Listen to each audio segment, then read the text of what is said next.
Hello everyone, good evening guys. I am Vikas Kumar and once again I welcome you to CDS Academia. और हमने एक last video बनाई थी that was basically related to the strategy कि हमें CDS में कैसे अपनी स्ट्रेटजी रखनी चाहिए। उस पर मेरे को काफ़ी अच्छे रिजल्ट्स मिले कि आप लोगों को पसंद आई। उसके साथ साथ मैंने उस स्ट्रेटजी में एक ये चीज़ डिस्कस की थी कि what has exactly changed in the UPSC syllabus. और वहाँ पे एक मुद्दा निकल करके आया दैट इज़ हिस्ट्री। कि हिस्ट्री हमारा आज की डेट में पढ़ना for our CDS has become a compulsion, क्योंकि क्वेश्चन 23 के आसपास हमारे बहुत सारे क्वेश्चंस बढ़ा दिए हैं। तो जब यार हिस्ट्री पढ़ने की बात आती है तो बोला जाता है कि मैंने भी आपको बोला, सब आपको बोलते हैं कि जी थीम्स पढ़ लो। बट जिन लोगों ने भी थीम्स पढ़ने की कोशिश करी होगी उनकी एक ही शिकायत मेरे से रही है कि सर हम जब थीम्स पढ़ने के लिए बैठते हैं तो हमें मज़ा नहीं आता उस बुक में, और not in the sense of मज़ा ओनली कि समझ नहीं आता लोगों को। और मेरा पर्सनल ओपिनियन भी लोगे, in my opinion also that book is really unorganised, मतलब बहुत बहुत अनऑर्गेनाइज तरीके से बता रखी है। और अगर मेरे ओपिनियन से जाओगे तो जो पुरानी एनसीईआरटीज थी उनको एक बार को आप पढ़ोगे तो आपको समझ भी आएगा। बट एज यू नो मेरे और आपके ओपिनियन से कुछ नहीं होने वाला। हमें जो ओपिनियन चाहिए वो चाहिए जी यूपीएससी का। तो अगर वो हमसे क्वेश्चंस पूछ रहे हैं थीम्स से तो ultimately we will have to find a way कि जी हमें कंप्लीट कैसे करना है। तो उसी के कॉन्टेक्स्ट में ये वीडियो आपके लिए लेकर के आया हूँ। हमें वो बुक समझ क्यों नहीं आती है, पहले ये चीज़ समझो। We are not able to understand themes in Indian history because उसमें एक क्रोनोलॉजिकल ऑर्डर में हमें कुछ भी चीज़ समझा नहीं रखी है। No chronological order. उसके साथ साथ उसमें जो भी चीज़ें दी गई हुई हैं वो पूरे किसी टाइमलाइन से रिलेटेड नहीं दी गई। कभी आपको कुछ चेंजेस दिखेंगे बुक में, कभी कुछ चेंजेस दिखेंगे। सो टू सॉल्व दैट डाउट, अगर आप आज में हम जो वीडियो डिस्कस करने वाले हैं उस वीडियो को देखने के बाद ना बॉयज, मतलब ये समझ लो मैंने आपका दर्द समझा है कि हाँ सर पढ़नी तो है हमें थीम्स, हमें बनना ऑफिसर भी है, बट हम पढ़ें कैसे वो किसी ने नहीं समझाई। तो आपका दर्द समझ के मैं आज आया हूँ। और आज की वीडियो में हम जो भी डिस्कस करेंगे, इस वीडियो के बाद आपको इतना एक फेयर एनफ आइडिया मिल जाएगा कि सर अब हमें आप स्पेक्ट्रम सॉरी थीम्स छोड़ो, आप हमें उपेंद्र सिंह दे दो, हम वो भी कर लेंगे। क्योंकि आज की वीडियो में मैं आपको पूरा ही कॉन्सेप्चुअल क्लैरिटी दूंगा, पूरी कंसेप्चुअल क्लैरिटी कि जी आपको कैसे किस अप्रोच से वो बुक कंप्लीट करनी है, वो सारी चीज़ें हम डिस्कस करेंगे।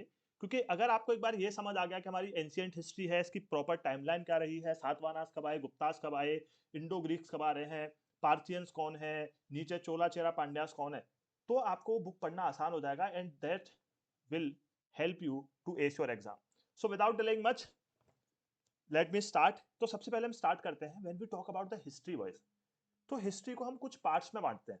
अब ये कोई डिसाइडेड पार्ट्स नहीं है कि हाँ सर कहाँ कोई सोर्स है इसका, ये मेरे अपने पार्ट्स हैं कि भाई मैं अपना जो पढ़ता हूँ मैं इस तरीके से पढ़ता हूँ। तो सबसे पहला हिस्ट्री को हम बांटते हैं स्टोन एज, कि हमारी एक स्टोन एज रही। उस स्टोन एज हमारी 3000 बीसी के करीब तक ये चलती है। अगर हम इसकी बात करें 20 लाख बीसी से लेकर के, दैट इज नॉट इम्पोर्टेंट, इनकी डेट्स याद रखना, that is not important for you all. तो हमारी एक स्टोन एज चलती है। After that we move to Indus valley civilisation which was a urbanised civilisation था। उसके बाद जब हम आते हैं तो फिर हम वैदिक पीरियड की तरफ आ जाते हैं। वैदिक एरा के बाद हम बुद्धिज्म एंड जैनिज्म का डेवलपमेंट देखते हैं, राइज देखते हैं। एंड बुद्धिज्म का ज्यादा होता है in comparison to Jainism. And after that हमारे महाजनपदास आते हैं, that is called as second urbanisation. And after Mahajanapadas we move into the Mauryan period, जहां हम अशोका और उसकी रेन के बारे में पढ़ते हैं।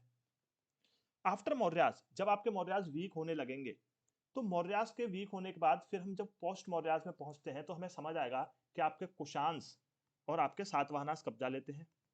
इनको कब्जा आता है आपका गुप्ता, और गुप्ता के बाद पोस्ट गुप्ता पीरियड आता है मेनली जिसको हम बोलते हैं हर्षवर्धन एरा। तो ये हमारी नॉर्थ इंडिया के अंदर ये सारी चीजें चलती रहती हैं। सबसे पहले stone age, Indus valley civilization, Vedic period, Buddhism, Mahajanapada, Mauryan period, post Maurya, the Gupta period, post Gupta बोलो सत्यनारायण भगवान की जय। तो ये तो हमारे भैया हो गए जी किसमें, नॉर्थ इंडिया में। उसके बाद कुछ हमारे साउथ इंडियन डेवलपमेंट से, पहले South Indian developments they will be contrary contemporary to Mauryas, and the second one will be contemporary to your Satavahanas and Gupta period. तो ये चीज किसी ने आपको समझाई नहीं होगी because no one even discuss about the history of South India. But trust me your examiner जो आज की डेट में आपका एग्जाम सेट कर रहा है वो बहुत क्वेश्चन पूछता है आपका संगम लिटरेचर से, ठीक है, इन साउथ इंडियन छोटी छोटी किंगडम्स की हिस्ट्री से, क्योंकि उसे पता है कि भाई मौर्य मुगल ये सब पढ़ के आ रहे हैं, पूरी दुनिया ने चार्ट रखा है इन्हें। तो वो क्वेश्चन आपको वहां से पूछेगा। तो लेट मी ब्रीफ यू कि आपको क्या अप्रोच रखनी है। तो सबसे पहले हम स्टोन एज की बात करते हैं। हमें पता है कि हमारी स्टोन एज में जो है भैया सिंपल सा हमारा एक काम रहता था कि people were dependent on hunting and gathering, और यहाँ पे हमें कोई रिटन सोर्स मिलता है क्या? हमें कोई रिटन सोर्स नहीं मिलता यहाँ का। तो सर हमें कैसे पता लगा लोग थे क्या करते थे? हमें पता लगा कि जो भी हमें सोर्सेस मिले, लाइक इनके टूल्स, व्हील्स, ठीक है, और आपका Kurnool, during the Palaeolithic period हमें ऐश के वो मिले, जिससे हमें पता लगा इनको आग भी आती थी, व्हील्स आते थे, टूल्स या हंटिंग वगैरह में यूज करते थे। इनसे हमें थोड़ा बहुत इनके बारे में पता लगता है। छोटी मोटी डिटेल्स मैंने आपके लिए डाल दी हैं कि ये हम पढ़ते नहीं है मेन सिलेबस में, अगर गलती से क्वेश्चन आ जाता है तो शायद आपके यहाँ से बन जाना चाहिए। तो पैलियोलिथिक में कोई रिटन सोर्स नहीं है, कंप्लीटली हंटिंग कर रहे हैं लोग। Belan valley, Son valley and Narmada valley, these are the major sites जो हमें पैलियोलिथिक में देखने को मिलेंगी। Moving to the mesolithic culture, mesolithic period. तो अब जैसे जैसे हम स्टोन एज में आते जाते हैं ना बॉयज एंड गर्ल्स, तो हमें देखने को मिलता है कि over a period of time everything evolves. तो इनके टूल्स इवॉल्व होने लगते हैं। पहले ये जो बड़े पत्थर यूज कर रहे थे, फिर वो नाइफ के शेप में आने लगेंगे, छोटे पत्थर यूज करेंगे, ठीक है, और लास्ट में चल करके इनके पास कॉपर भी आ जाएगा। और रैपिड डेवलपमेंट, थोड़े से एग्रीकल्चर के ट्रेसेस हमें देखने को मिलते हैं न्यूलिथिक में। सो ऑल दीज थिंग्स, धीरे धीरे स्लाइड डेवलपमेंट। तो मेसोलिथिक में थोड़ा एडवांस हो जाता है इनकी stone making. Adamgarh and Bagor in Rajasthan are the main sites for your mesolithic period. Neolithic में याद रखना एग्रीकल्चर के ट्रेसेस सबसे पहले आते हैं, और एग्रीकल्चर के ट्रेसेस में मिलते हैं Mehrgarh, which is currently unfortunately in Balochistan Pakistan. Agriculture evidence और यूज ऑफ व्हील, कि हाँ पहिया यूज करने लगे थे भाई साहब जो है। फिर कैलकोलिथिक आती है हमारी, जहां हम कॉपर और इनके रैपिड सेटलमेंट की बात करते हैं, कि फिर ये थोड़े से जानवर ना रह के इंसानियत की तरफ बढ़ने लगते हैं। तो ये स्टोन एज जो है हमारी मोटा मोटी आप कहोगे कि 3000 BC तक हम आते हैं, तो वहां तक हमारी खत्म हो जाती है। आफ्टर द स्टोन एज हमें देखने को क्या मिलता है कि भाई एक समय पे हम इतने जंगली हैं, and all of a sudden, not all of a sudden कहूंगा, बट इतने शॉर्ट पीरियड ऑफ टाइम में हमें एक सिविलाइजेशन देखने को मिलता है अपनी कंट्री के अंदर, which is known as the Indus valley civilization. And trust me, Indus valley civilization has been the most urbanised civilization if we compare this civilization with the other civilization or the contemporary civilizations of the world, चाहे वो आपका Mesopotamia हो, चाहे China हो, कोई भी civilisation इससे ज्यादा एडवांस्ड नहीं था। और इसकी टाइमलाइन की जब हम बेसिकली बात करते हैं तो it is highly debatable, but 2600 से 1900 हम इससे रखते हैं। कुछ लोग 1500 भी बोलते हैं, तो इतना इशू नहीं है, बट आपको थोड़ा सा आइडिया होना चाहिए डेट्स का, कि हाँ कभी क्वेश्चन आता है तो एलिमिनेशन में आपका हेल्प करे। तो Indus valley civilisation why it was famous, जैसा हम जानते हैं कि भाई बहुत ही एडवांस्ड सिटीज थे वहां पे। आप देखोगे कि 90 डिग्री पे रोड्स हैं, ड्रेनेज सिस्टम बहुत जबरदस्त था, काफी सारी हमें साइट्स मिली हैं जहां से हमें अलग अलग चीजें मिली हैं, और हम अंदाजा लगाते हैं कि भाई ठीक है जबरदस्त है। सील्स और आर्टिफैक्ट्स हमें यहाँ से मिले हैं। और ये हमारा सिविलाइजेशन जो है वो फिर डिक्लाइन हो जाता है। और फिर जब डिक्लाइन की बात आती है कि जी क्यों डिक्लाइन हुआ, तो दो थ्योरीज होती है। एक थ्योरी बोलती है कि जी यहाँ पे आर्यंस का इन्वेजन हो गया था, दूसरी बोलती है कि जी यहाँ पे क्लाइमेट चेंज हो गया था। कोई बात नहीं, अल्टीमेटली डिक्लाइन हो गया। और जैसा आप मैप में देख सकते हो, this was the area basically जहां तक आपको इंडस वैली सिविलाइजेशन देखने को मिलता है। Like you can C, NCERT का ही मैप है आपका, 2600 टू 1900। मैंने ये डेट इसीलिए रखी because NCERT is the most reliable source. और इसका जो एक्सटेंट है, if you will talk about it's extent, तो नॉर्थ में मांडा इन कश्मीर, साउथ में दैमाबाद,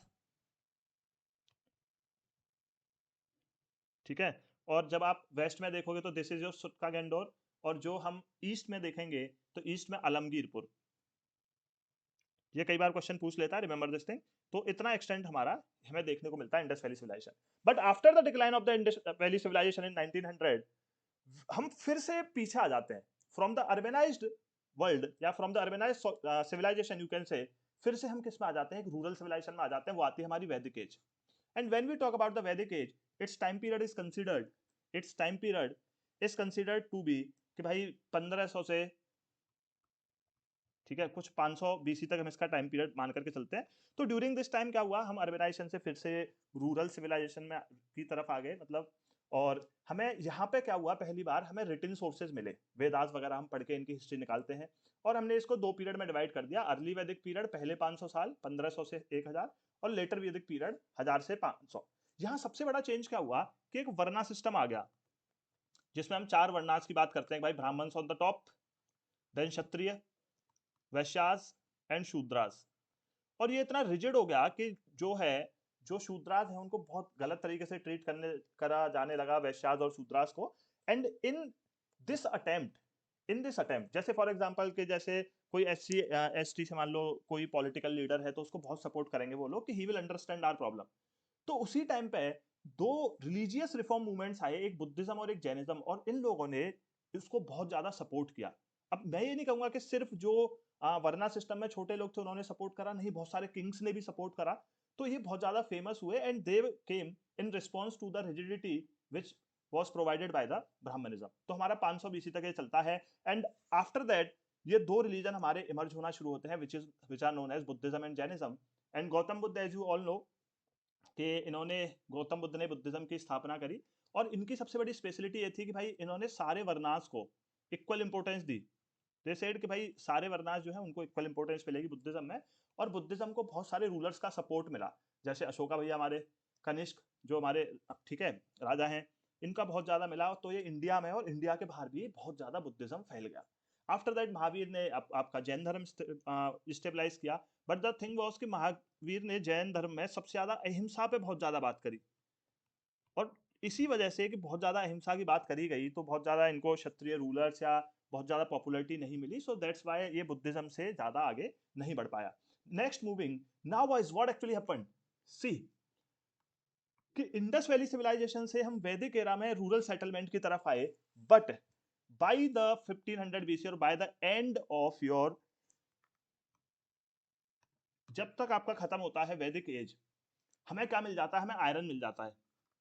मतलब iron was wide spread, use होने लग गया था उसका बहुत वाइड स्प्रेड, और आयरन की वजह से हमने प्लग्स वगैरह बना दिए, और इन प्लग्स की वजह से हमारा क्या हुआ, एग्रीकल्चर में हेल्प मिली। एग्रीकल्चर में हेल्प मिली, हमारी इकोनॉमी अच्छी हुई, इकोनॉमी अच्छी हुई तो ऑब्वियस सी बात है फिर से अर्बनाइजेशन आया। तो द थिंग विच हैपेंड कि again we have entered into the urbanisation. और उस टाइम पे 500 बीसी से लेकर के 200 बीसी की जब आप बात करोगे, at that point of time जब अर्बनाइजेशन हुआ तो एक तरीके से मान लो कि 16 प्रोविंसेस या 16 शहर हैं जो बहुत ज्यादा फेमस हुए, लाइक कुरु, ठीक है, सुरासेना, मत्स्या, अवंती, खेड़ी, असाका, मगध। बट इसमें क्या होता है कि due to the geographical advantages और बाकी एडवांटेजेस की वजह से, गुड रूलर्स की वजह से, मगध जो है वो सबसे पावरफुल इमर्ज हुआ। और जब मगध सबसे पावरफुल इमर्ज हुआ तो what Magadh will do, it will start occupying the other, और एक एम्पायर बनाना शुरू करेंगे। सो व्हाट एक्चुअली हैपेंड कि मगध में डायनेस्टीज बनना शुरू हुई, ठीक है। इनकी कैपिटल्स वगैरह आप देख लेना, सबसे ज्यादा ईस्ट में कौन है, वेस्ट में कौन है, साउथ में कौन है, पूछता है, ठीक है। Now now what actually happened कि मगध में डायनेस्टीज बनना शुरू हुई। The very first dynasty which came into force was Haryanka dynasty in 554 BC, और बिम्बिसार ने इस डायनेस्टी को फाउंडर थे। हमने कहा ठीक है। आफ्टर हर्यंक डायनेस्टी दूसरी जो डायनेस्टी आई मगध में, दैट वाज शिशुनाग डायनेस्टी। हमने कहा ठीक है, not a problem at all. और शिशुनाग के बाद जो थर्ड डायनेस्टी आई वो आई Nanda dynasty. And out of all these three dynasties Nanda dynasty was the strongest dynasty, and the strongest king of the Nanda dynasty was Mahapadmananda. सबसे पावरफुल थे वो, जिनके टाइम पे जेनिथ पे था नंदा डायनेस्टी। और इनके जो लास्ट रूलर होते हैं वो होते हैं धनानंद। सो नंदा डायनेस्टी के जो लास्ट रूलर धनानंद होते हैं, उन्हीं के टाइम पे Alexander invaded India. But as Nanda dynasty was very very powerful, ठीक है, he could not gather up his courage to move towards the east, east की तरफ वो आया ही नहीं। बट व्हाट हैपेंड कि जो धनानंद थे उनको हरा करके, ठीक है, आपके चंद्रगुप्त मौर्य जो हैं मौर्य डायनेस्टी की स्थापना कर देते हैं with the help of Chanakya. तो जब आपकी मौर्य डायनेस्टी आती है तो फिर उसको लेकर के कौन आया, चंद्रगुप्त मौर्य। और मौर्यन डायनेस्टी में आप देखोगे कि पूरा मगध का जो एम्पायर है वो अपने जेनिथ पे होगा, पीक पे होगा। Boys and girls, as you can see here कि अगर हम इस साउथ के थोड़े से हिस्से को छोड़ दें, जिसके बारे में मैं साउथ इंडियन डेवलपमेंट्स वन में बात करूंगा, चोला चेरा पांड्यास, तो आप देख सकते हो कि पूरी इंडिया में अप टू अफगानिस्तान, यहाँ आपका अपना भाई पाकिस्तान, ठीक है, और पूरा ये area that was under the control of the Ashoka, ठीक है। तो इतना जबरदस्त एम्पायर बनाते हैं। इनफैक्ट यू कैन से कि मौर्यन एम्पायर जो है वो सबसे बड़ा एम्पायर था बाय एनी इंडिजीनियस रूलर। तो चंद्रगुप्त मौर्य इसके फाउंडर है हमारे। दूसरे जो किंग आते हैं इनके बेटे, दैट इज बिंदुसार, और बिंदुसार के ही सुपुत्र होते हैं हमारे अशोका भैया। तो अशोका जब आते हैं अपने जेनिथ पे, आपका मौर्यन पीरियड पहुंचता है। बट अशोका ने इतने खून खराबे कर देते हैं, उनको करीना कपूर मिल जाती है। If you have seen the movie Ashoka, तो करीना कपूर के मिलते ही प्यार होता है इनको, और लड़की बोल देती होगी इनसे कि जी ठीक है, अब खून खराबा मत करो अगर मेरे से आई लव यू सुनना है तो। और फिर इन्होंने कहा कि ठीक है, थोड़ा पीस की तरफ चलते हैं और बुद्धिज्म अपना लेते हैं। कोई करीना जैसी मिली होगी मतलब ना। तो बुद्धिज्म अपना लेते हैं। मतलब वो रीजन नहीं था स्टोरीज के अकॉर्डिंग, इनका अपना ही मूड चेंज हुआ था और इन्होंने बुद्धिज्म अपना लिया। और जब इन्होंने बुद्धिज्म अपनाया तो कुछ काउंसिल्स वगैरह कराई, as I have told you, Ashoka, Kanishka, all these leaders have favoured Buddhism a lot. तो बहुत ज्यादा क्या हुआ, एक्सपेंड कर गया। अब क्या होता है, जो लास्ट मौर्यन किंग हमारे होते हैं, ठीक है, वो होते हैं Brihadratha. Now understand this thing very, Brihadratha जो हमारे लास्ट किंग हैं, इनको मार दिया जाता है। इनके ही आर्मी चीफ कौन होते हैं, Pushyamitra Shunga. And in this way he laid the foundation of the Shunga dynasty. तो हमारी शुंगा डायनेस्टी आ जाती है। तो कुछ टाइम तक हमारी शुंगा डायनेस्टी रहती है, ठीक है, 184 से नियर अबाउट 75 एडी के आसपास आपकी रहती है, मेंशन्ड हियर, ठीक है। ये डेट्स आपको एग्जैक्ट याद नहीं रखनी, trust me. All you have to do is आपको थोड़ी सी टाइमलाइन याद रखनी है कि हाँ अशोका लगभग किस पीरियड ऑफ टाइम पे था, फिर कब ये आया। तो वो क्वेश्चन में आपको एलिमिनेशन में भी हेल्प करेगा, that is necessary. But by the end of this video I think ये कॉन्सेप्ट्स आपके क्लियर हो जाएंगे, आपको कहीं पढ़ने की जरूरत नहीं पड़ेगी। तो हमारे सुंगा डायनेस्टी आ गई।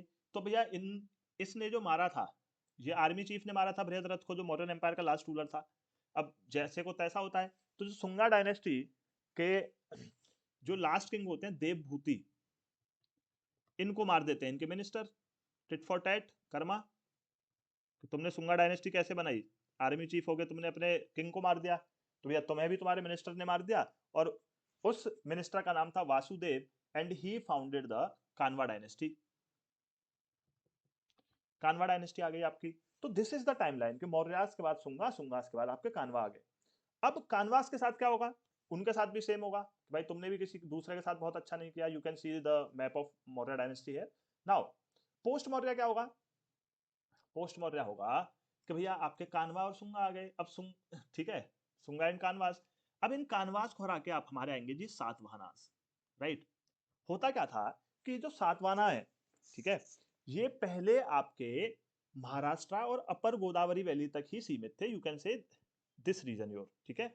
बट जैसे जैसे कानवा वीक होने लगे, इन्होंने कानवा को अटैक करा और इन्होंने नॉर्थ में भी बढ़ना शुरू कर दिया। एंड अल्टीमेटली दे ब्रॉट कानवा डायनेस्टी ऑन इट्स नीज, ठीक है। और सातवाहना डायनेस्टी ने अपना एक तरफा राज जमा लिया हमारे हिंदुस्तान पे। तो जब हमारी डायनेस्टी है सातवाहना, इसके जो सबसे जबरदस्त राजा थे उनका नाम है जी आपका गौतमी पुत्र Satakarni. It is your PYQ, it is asked.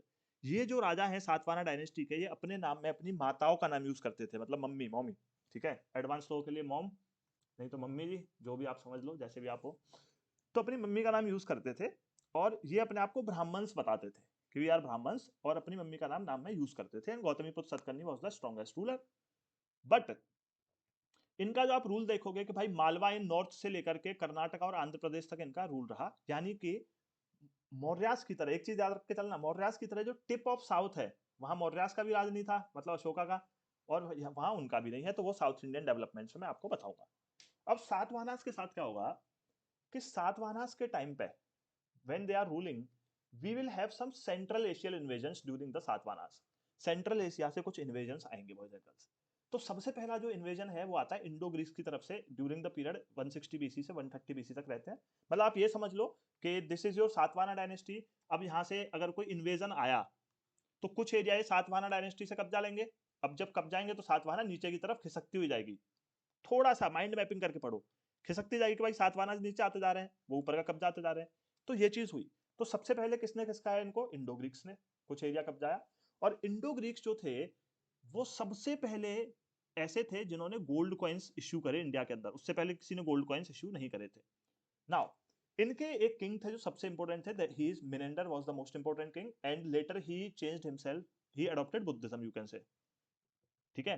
अब बुद्धिज्म क्यों अडॉप्ट किया इन्होंने, क्योंकि इनके एक गुरु हुआ करते थे, एक तरीके से आप गुरु कह लो, या एक person named Nagasena, Buddhist monk. तो ये नागसेना से बुद्धिज्म के बारे में बहुत क्वेश्चन पूछा करते थे और फाइनली इन्होंने बुद्धिज्म में कन्वर्ट हो गए। इंडो ग्रीक के बाद जो होते हैं आपके शाकाज आते हैं। और शाकाज के बारे में क्या याद रखना है कि दे इश्यूड सिल्वर कॉइन्स। शाकाज ने क्या इशू करा, they have issued silver coins. हमने कहा not a problem at all. और इनके जो सबसे फेमस थे वो थे रुद्र दमन one. This is also your PYQ, ये आपके थीम्स में भी मेंशन्ड है कि रुद्र दमन किंग ने क्या करवाया था, सुदर्शन लेक को इंप्रूव करवाया, which was constructed during the time of Mauryas. तो Indo Greeks, then Shakas, then came Parthians, it was a Iranian tribe. तो पार्थियंस के टाइम पे जो मेन इवेंट क्या हुआ कि इनके जो सबसे इंपॉर्टेंट किंग है वो है गोंडोफेरनेस। तो गोंडोफेरनेस के टाइम पे पहले क्रिश्चियन सेंट थॉमस इंडिया आते हैं to propagate the Christianity. And then finally came the Kushanas. फिर आपके आते हैं कुशानास, जो कि सबसे ज्यादा पावरफुल थे। प्लीज रिमेंबर, सबसे ज्यादा पावरफुल है आपके कौन? कुशानास। देखो मैं यहाँ बता देता हूँ कि पावरफुल आपके कौन रहेंगे? कुशानास, जिन्होंने सबसे ज्यादा एरिया कब्जाया। कुशानास के बाद सेकंड पावरफुल की बात करूं मैं, तो आप कह सकते हो शाकास, ठीक है। फिर मैं बात करूं आपसे तो आप कह सकते हो इंडो ग्रीक्स। और सबसे कमजोर में अगर बोलूं मैं आपको, तो पार्थियन सबसे कमजोर थे, जिनके पास सबसे कम एरिया था। तो ये भी एक सीक्वेंस आप माइंड मैपिंग के लिए रख सकते हो कि Kushanas were the most powerful, then आपके भैया शाकास थे, then Indo Greeks, then Parthians. तो शाकास और कुशानास बहुत पावरफुल थे, तो इन्होंने इनको नीचे खिसकाना शुरू कर दिया सातवानास को। And as you can see in the map here कि कुशानास ने पूरा ये नॉर्थ वेस्ट फ्रंटायर आपका कब्जा लिया ठीक है, और सातवाहनास आपके नीचे चले गए। Here you can see Satavahanas आपके नीचे खिसक गए and Kushan are ruling here.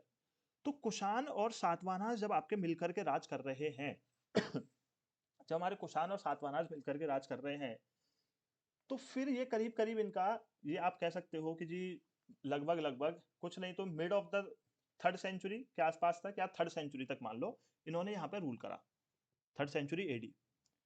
After the third century AD होता क्या है, लाइक एक माइंड मैप फिर से देता हूं। देखो हुआ क्या, मौर्यास, मौर्यास को मिल बांट के खा रहे थे कौन? कुशांस प्लस सातवानास। और इनसे पूरा का पूरा एरिया कौन कब जाएगा हमारा? अब वो कब जाएंगे? Gupta. So after the Mauryas if I will see कि कोई इंडिजीनियस डायनेस्टी बताओ बाबू जी, जो सबसे बड़ी थी, तो कौन थे वो? गुप्तास थे। दैट्स व्हाई गुप्तास से काफी सारे क्वेश्चन पूछता है। I am sorry. तो 319 एडी में हमारे गुप्तास ने कदम जमाना शुरू कर दिया। किसको डिस्प्लेस करके? किसको डिस्प्लेस किया जल्दी से बताओ? एक हमारे सातवानास को, एंड सेकंड वन किसको उन्होंने भगाया? वो भगाया आपके कुशांस को। तो Kushans and Satavahanas were replaced by the Gupta dynasty, and in this way Gupta dynasty started ruling the entire North India. Entire में आप ये मत बोलना सर कश्मीर का पूरा एरिया नहीं है, ये नहीं है, मतलब मैंने मैप दिया है कि आपके माइंड्स बनाए ठीक है। So no need to debate, okay. I know better, but mind mapping कर रहे हैं, हम फैक्ट्स नहीं पढ़ रहे। तो इनके साथ क्या होता है कि ये आपके, सबसे पहली बात याद रखो, गुप्तास को माना जाता है कि भाई ये वैश्यास थे, और गौतमी पुत्र सतकर्मी कौन थे? ब्राह्मण थे, मतलब सातवानास। तो भाई क्षत्रिय नहीं कर रहे राज आजकल, वाह बहुत बढ़िया बात है।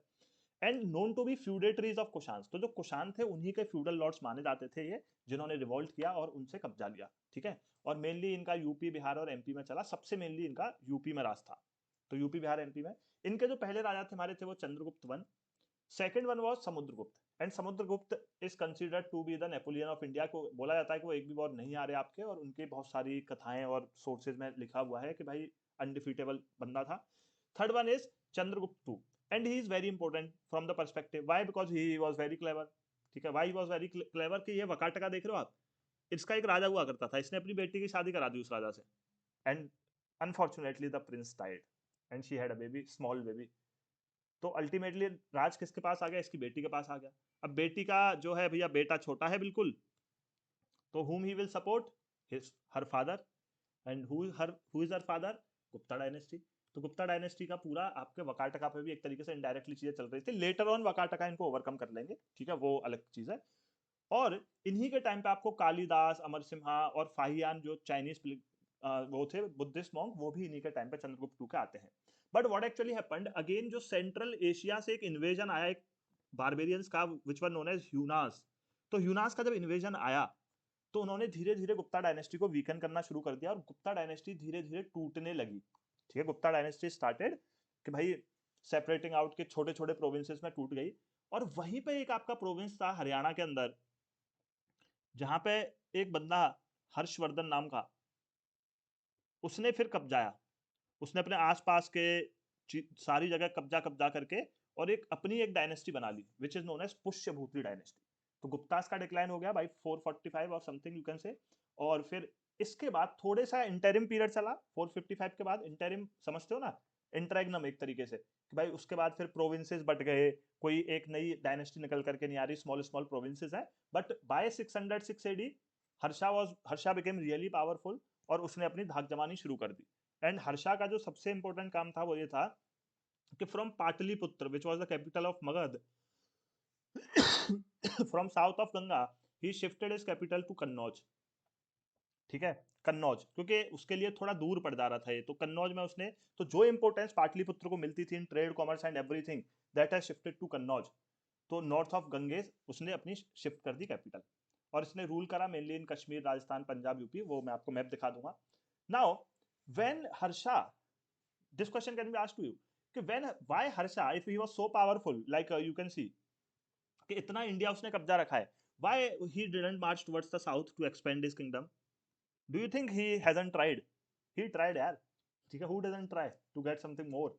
ही tried, but what actually happened, Maharashtra और विदर्भा रीजन में चालुक्याज रूल करते थे एक टाइम पे, and his invasions to the south of India were stopped by the Chalukyas. He was not able to defeat Chalukyas. That's why उसका रीजन कन्फाइंड रह गया आपके इसी रीजन तक. So this was your complete Harsha era, और जो आपकी 647 AD something तक चलती है. तो southward March was stopped bye Pulakeshin ruler of Chalukya dynasty. So north India के अंदर आपके सारे के सारे डेवलपमेंट्स हुए, राइट? अब सिंपल सी बात है, if I summarise all these things, हमने क्या शुरू करा, हमने बोला सर स्टोन एज. मैंने कहा स्टोन एज की भाई साइट वाइट कोई पूछ ले तो पूछ ले, ज्यादा कोई पूछता नहीं है. फिर हमारी Indus valley civilisation, Indus valley civilisation भाई हमारी करीब करीब 1900 मान लो 1500 तक चली जाती है. और फिर हमारा आता है वैदिक एरा. वैदिक में हमारा वही 1500 से लेकर के हम 500 बीसी तक की बात करते हैं. और उसके बाद फिर से हमारा अर्बनाइजेशन फेस आ जाता है, जिसको हम बोलते हैं 16 महाजनपदास. अब आफ्टर अमंग 16 महाजनपदास हमारा एक मगध जो है वो स्ट्रांग होना शुरू होता है, और मगध में हमारी एक सबसे बड़ी जो डायनेस्टी बनती है, फाउंडर कौन था? हर्यंक डायनेस्टी. हर्यंक के बाद शिशुनाग थी आपकी, फिर नंदा थी. नंदा के बाद हमारी मौर्य डायनेस्टी की हम बात करते हैं. मौर्य डायनेस्टी को ओवरकम किसने किया? सुंगाज ने, जो आर्मी चीफ ने मार दिया. ठीक है, सुंगाज से किसने लिया भाई? कानवा ने. अब कानवा से किसने लिया? सातवानाज ने. सातवानाज पे क्या हुआ? आपके सेंट्रल एशियन इन्वेजन हुए. सबसे पहले आए इंडो ग्रीक. ठीक है, इंडो ग्रीक के बाद आपके जो सबसे मोस्ट पावरफुल इनके पास आए वो थे आपके कुशांस. तो मतलब बीच में साकाज भी आए. शाकाज के बाद हमारे पार्थियंस आए, फिर हमारे कुशांस आए. दोनों कुशांस और सातवानास मिलकर के हमारा रूल कर रहे थे किसको? नॉर्थ इंडिया को. But at that point of time होता क्या है कि फिर गुप्ता डायनेस्टी आ जाती है और इन दोनों को धूल चटा के बोला निकलो भाई यहाँ से, मुद्दा साफ. गुप्ता डायनेस्टी के साथ क्या होता है? देवर अटैक्ड बाय द यूनास, और यूनास अटैक के बाद वो वीक होने लग जाते हैं और टूटने लग जाते हैं, और उसी का फायदा उठा के हर्षवर्धन जो है वो अपना एरिया कब्जा लेता है और अपनी कैपिटल शिफ्ट कर देता है towards the Kannauj. But in the south he was stopped by the Chalukyas. This is going to be the complete ancient history background for you people. So if you now you will go and study out the things, तो कहीं भी सातवाहन आ रहा है, कहीं कुछ आ रहा है, कहीं कुछ आ रहा है, कहीं गुप्ता आ गए एकदम से थीम्स में, तो आपको शॉर्टेड है चीजें. Sorry sorry my bad. Now you are sorted enough. मैं अब बिलीव करता हूं कि if you have seen this video, if you are really willing to learn something from me, now no one can stop you from understanding your themes ले लो, उपेंद्र सिंह ले लो, आप सब समझोगे, because now you know the background. But last but not the least, जो आपको कोई भी नहीं बताएगा, क्योंकि लोगों को, मोस्टली लोगों को खुद नहीं पता, साउथ इंडिया की हिस्ट्री पढ़ने में अच्छों की जान निकलती है. तो साउथ इंडियन डेवलपमेंट्स 1 की बात करते हैं. अब वीडियो में भले ही 5 मिनट लंबी हो जाए, मैं आपको आज कुछ सिखा के जाऊंगा. देखो boys, what actually happened, I am talking about the time of Mauryas, Mauryan dynasty. तो मौर्यास के टाइम पे क्या था कि भाई उनका पूरे एक तरफा राज था पूरे हिंदुस्तान पे. बट साउथ में 3 जो आपके ग्रुप्स थे, एक थे पांड्यास, एक थे चेरास, एक थे चोलास. तो चेरा, चोला एंड पांड्यास, ये कौन थे? पहले ये समझो कि मेगालिथिक, एक मेगालिथिक टर्म आएगा. Megalithic means a piece of stone, बड़े स्टोन या ग्रुप ऑफ स्टोन्स. तो ये मेगालिथिक जो लोग होते थे वो क्या करते थे? नॉर्थ इंडिया से धीरे धीरे साउथ इंडिया की तरफ वो शिफ्ट होते रहे. वो डेड बॉडी बुरियल्स के लिए मेगालिथिक बनाते थे, खुद रहने के लिए मेगालिथिक बनाते थे. तो स्लोली जब वो नीचे आए तो उन्होंने देखा कि यहाँ पे जो भी इनहेबिटेंट्स आए शुरू में, उन्होंने रोमन से ट्रेड करना शुरू करा.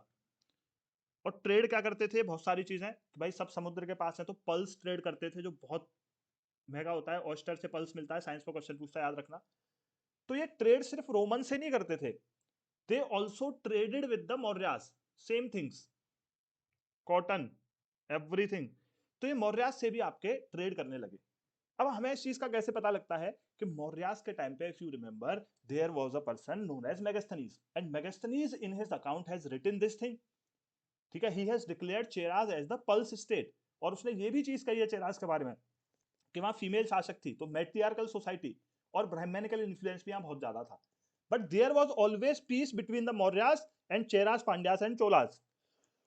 Sorry, there is no incident of fight among them. और अशोका के जो इंस्क्रिप्शंस हैं उनमें भी ये चीज मेंशन्ड है। तो भैया ठीक है, इसका मतलब ये लोग यहाँ पे थे। तो यहाँ पे कौन थे? 3 थे और कंसिस्टेंट थे मौर्यास के टाइम से। पांड्या मदुरई इन तमिलनाडु में थे वो। मेगास्थनीज ने मेंशन किया इनको एज अ पल स्टेट मैट्रियार्कल सोसाइटी थी, ब्राह्मणिकल इन्फ्लुएंस था। दूसरा क्या है? चोलास थे नॉर्थ ईस्ट ऑफ पांड्या, ये रहे, और इनकी नेवी पावरफुल थी तो इन्होंने श्रीलंका भी कब्जा ली थी for 50 years. Third one is Chera, both Kerala and Tamil Nadu declined after second century, ठीक है, के आसपास से ये डिक्लाइन होना शुरू हो गए थे आपके Cheras. This was the first South Indian development. But जैसे मौर्यास खत्म हुए, by the time when Satavahanas, ठीक है, were achieving heights in the North India, तो there were some changes in the South India also. What were those changes? So that is the second phase from around 300 BC, ठीक है, 300 AD, sorry. ये कौन सा time है? कौन सा time है? जब सातवाहनास और गुप्तास और हर्षा का टाइम, ठीक है। उसके उनके कंटेम्पररी साउथ इंडिया में क्या चल रहा है वो चीज देखते हैं। तो यहाँ पे कौन कौन थे? एक थे आपके पल्लवास, एक थे चालुक्यास और एक थे पांड्यास। कदम्बास और गंगेश भी थे, इनके बारे में थोड़ा सा बता देता हूँ, बस कहीं पूछ ले तो याद रखना। अब पल्लवास कहाँ के थे? Kanchi, which is in present day Tamil Nadu. ये कहाँ रूल करते थे? South of Andhra and north of Tamil Nadu. और इस टाइम तक बॉयज क्या था कि ब्राह्मणिकल इन्फ्लुएंस बहुत ज्यादा बढ़ गया था। This was the time when the building of Shiva and Vishnu temples got started, और सबने ही वहां टेम्पल्स बनाना शुरू करे, Shiva and Vishnu temples, Shivaites and Vaishnavites. तो पल्लवास थे कांची के, you can see in this map, आगे भी मैप दिखाता हूँ। सेकंड वन चालुक्यास थे बादामी में, वो महाराष्ट्र और Vidarbha region. Here you can see these are those Chalukyas who stopped Harshavardhan from coming to south. तो ये रूल कर रहे थे आपके महाराष्ट्र एंड विदर्भा रीजन, और ये 757 एडी तक करते रहते हैं, जब से ऊपर से आके राष्ट्रकूट इन्हें कूट के नहीं चले जाते। तीसरे होते हैं पांड्यास, ये मदुरई के होते हैं। अब कदम्बाज और गंगेश की थोड़ी स्टोरी है। कदम्बाज की स्टोरी ये है कि ये एक बार होता है कि ये जाते हैं इनके यहाँ पढ़ने, और इन्हें जलील करके भगा दिया जाता है। तो एक बंदा होता है वो अपनी आर्मी बनाता है, और कदम्बा अपनी एक खुद का बना लेता है, और फिर वो अटैक करता है पल्लवास को, और पल्लवास को अटैक में हरा देता है, ठीक है। गंगेश का क्या था? गंगेश बीच में था, एक तरफ पल्लवाज है उसके और एक तरफ कदम्बाज है। अभी मैं मैप पे दिखाता हूँ। But what actually happened, these people were, you can से, constantly fighting with each other. तो कोई भी एक डायनेस्टी बहुत बड़ी नहीं हो पाई इनकी till the time of Vijayanagar empire. So here you can see these are the Chalukyas, Maharashtra and Vidarbha region, Kadambas, Ganges in between the Pallavas, और ये तो आपके ऑलमोस्ट डेड हो ही गए थे इस टाइम तक। So this is the contemporary of which time? Satavahana. दूसरा आपका उसके बाद गुप्ता एंड हर्षा। ये आपके साउथ इंडिया में चल रहा था, मोटा मोटी हम बात करें। So in case if you have to study anything about all these things, never fall for timeline कि सर मेरे को बता दो कदम्बास कब थे, चालुक्यास कब थे, पल्लवास कब थे, बहुत मारूंगा, क्योंकि मैंने पूरी हिस्ट्री ऑनर्स पढ़ ली। मेरे को आज तक सारे प्रोफेसर सजेस्ट किया कि there is no particular timeline to this people, बस इनके बारे में क्या पढ़ना है, इनके सिंबल्स क्या थे, ठीक है, मेजर पोर्ट्स क्या है, और संगम लिटरेचर में इनसे रिलेटेड क्या चीज लिखी गई है, उसके बाद क्वेश्चन कहीं नहीं मिलेगा। विद दिस आई होप मजा आया होगा आप लोगों को, और सारी की सारी चीजें समझ आई होंगी रिलेटेड टू दिस वीडियो। तो दिस वाज माय पार्ट 1। इसके बाद हम शुरू करेंगे थोड़ा थोड़ा पढ़ना आप इसके आगे आपकी थीम्स को। So if you are liking the videos तो थोड़ा सा कमेंट करो यार, मेरे को मोटिवेशन मिलेगा कि मैं जल्दी जल्दी से वीडियो लाऊं। एडिशनली मैंने एक टेलीग्राम चैनल भी बनाया आपके लिए, जिसपे मैं daily current affairs and all the other things like इसकी पीडीएफ और भी क्लास लेंगे उनकी PDF. So join that also. Insta भी आप फॉलो कर सकते हो टू गेट द अपडेट्स कि कौन सी क्लास कब होने वाली है, क्या चीज़ है। So guys with this news I hope video पसंद आए तो कमेंट जरूर करके जाना, इट विल मोटिवेट मी जल्दी से वीडियोस लेके आऊँ। So finally now I think I have given you an armour कि भाई अब तुम जाकर के दुनिया में कोई सी भी एंशिएंट हिस्ट्री किताब पढ़ो, एकदम वो चालुक्य दे दें, कुछ भी दे दें, तो you will get an idea कि दुनिया में कहाँ क्या चल रहा है। So with this your captain signing off, will see you with a new video, till then bye, Jai Hind everyone.